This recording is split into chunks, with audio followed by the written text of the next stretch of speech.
The chair recognizes the gentleman from Kentucky, Mr. Massey, for 5 minutes. Thank you, Madam Speaker.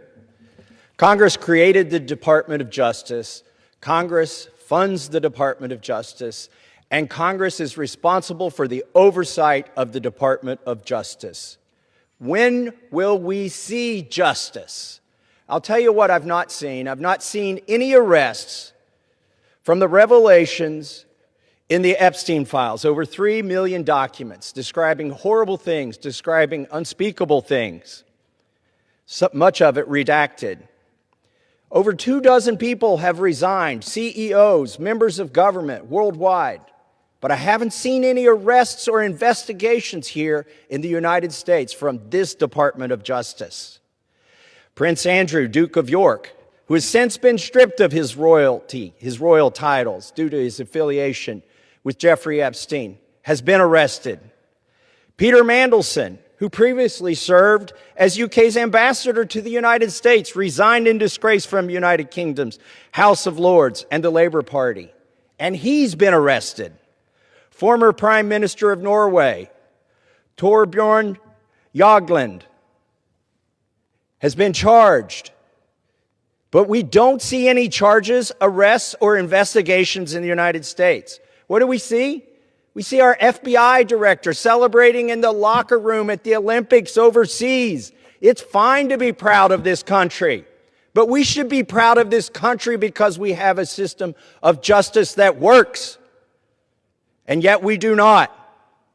Who are the men that should be investigated? I'll name them right here. Leon Black.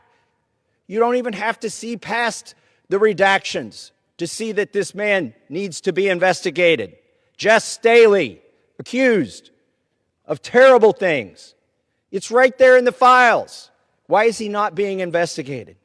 And Leslie Wexner, why did the FBI list him as a co-conspirator in their own documents in a child sex trafficking case and then tell him, according to him, that they had no questions for him?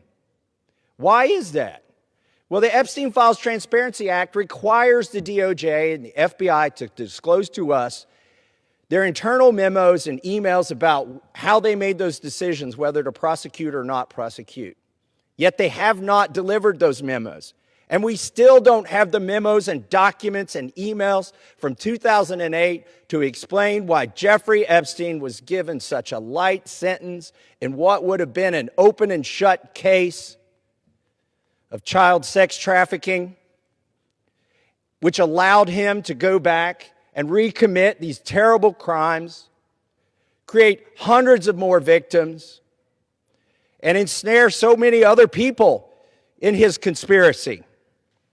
Where are those documents that describe those decisions? We need justice.